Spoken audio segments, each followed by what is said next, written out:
How well do you really know your parents? We live under the same roof with them, eat at the same table, and yet sometimes they feel like complete strangers.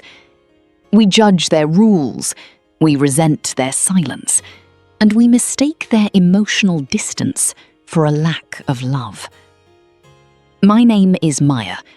For as long as I can remember, my relationship with my mother, Grace, was ice cold. To the world, she was a fierce, successful corporate woman in Boston. To me, she was a controlling, unfeeling wall. She kept our past locked away, never spoke about my father, and cut off all ties with our relatives. I grew up believing she simply didn't care. But last week, a rainy afternoon and an old wooden box in the basement shattered every single lie I had told myself about the woman who gave me life. I learned that the silence I hated was actually a shield, and that her coldness was a scar from a battle she fought entirely alone, just to keep me. Before we open this box and uncover the beautiful, heartbreaking truth, please make sure to subscribe, like the video, and turn on notifications. Let's dive into a story about family, sacrifice, and the heavy price of a mother's love. Growing up in our pristine, quiet townhouse in Boston, my mother's word was law. Grace was a high-powered executive who ran our home like her boardroom. She demanded perfection, strict schedules, and absolute focus on my studies.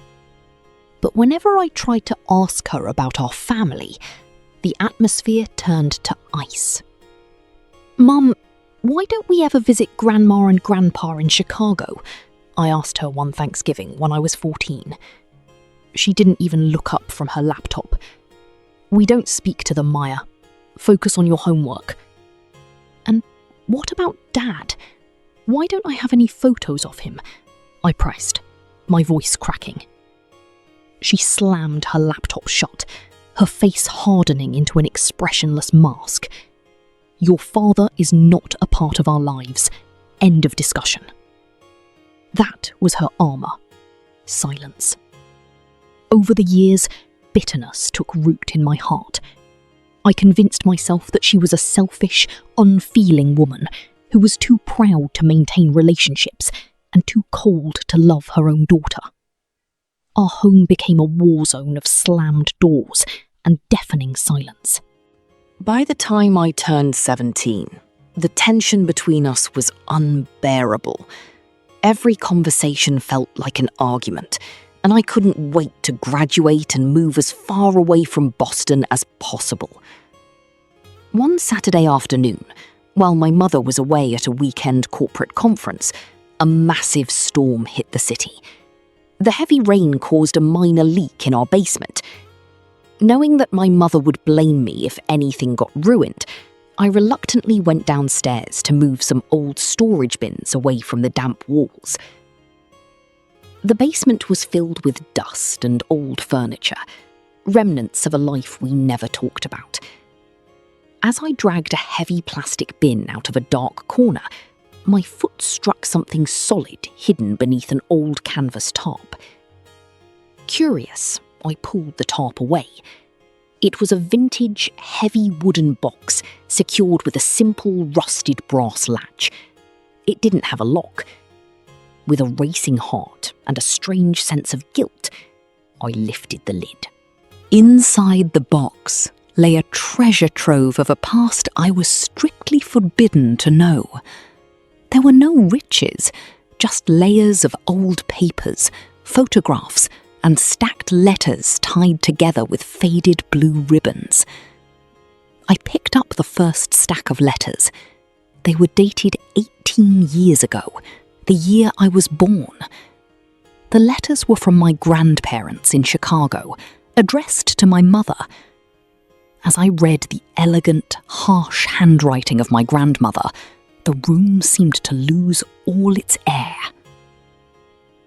"If you choose to keep this child," one letter read, "you do so without our name and without our money." A young, unmarried woman with a baby will ruin this family's reputation. Give the child up for adoption, Grace, or you are no longer our daughter." My hands began to shake. I picked up another document. It was a legal notice of foreclosure. My mother had owned a small, promising design boutique in her early 20s, but according to the financial records in the box, she had buried herself in massive debt, using every penny of her savings, not to save her business, but to pay for my infant medical bills when I was born premature. Deep in the bottom of the box, I found a single creased photograph. It was my mother in her early 20s. She looked so different. She was laughing, her eyes bright and full of dreams, standing next to a young man whose face had been aggressively scribbled out with black ink.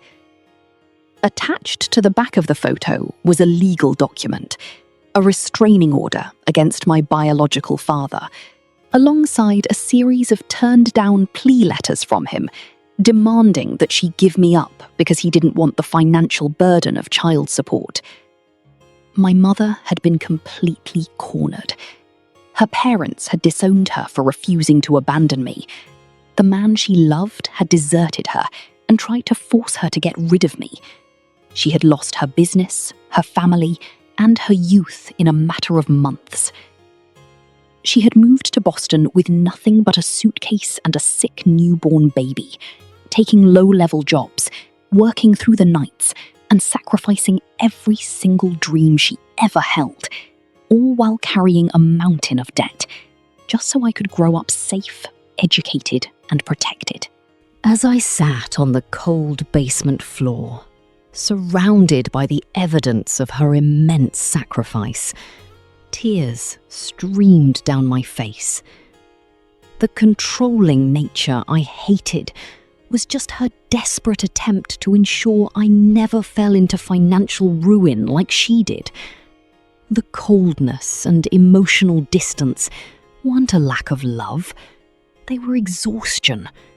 It was the armor of a woman who had to build a wall of iron around her heart just to survive the cruelty of the world and shield her daughter from the bitter truth that her own father and grandparents didn't want her.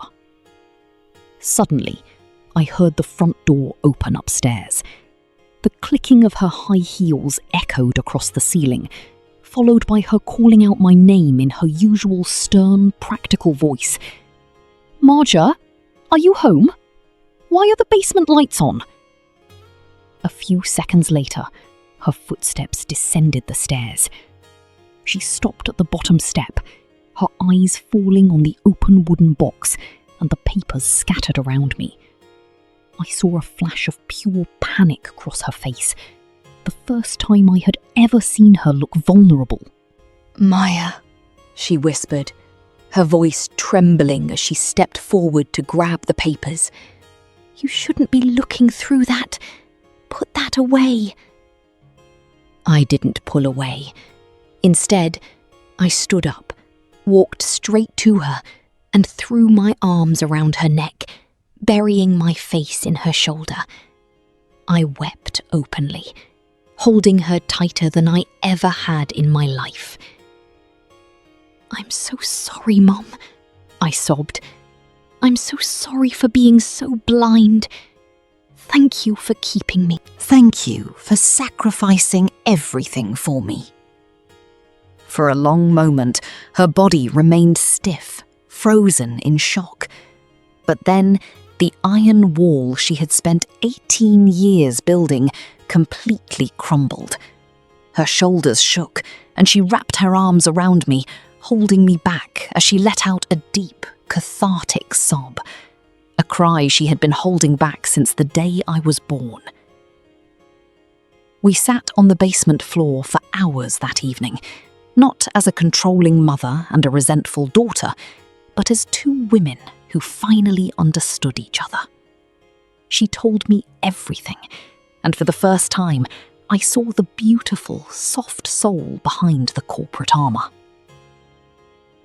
Our relationship didn't become perfect overnight.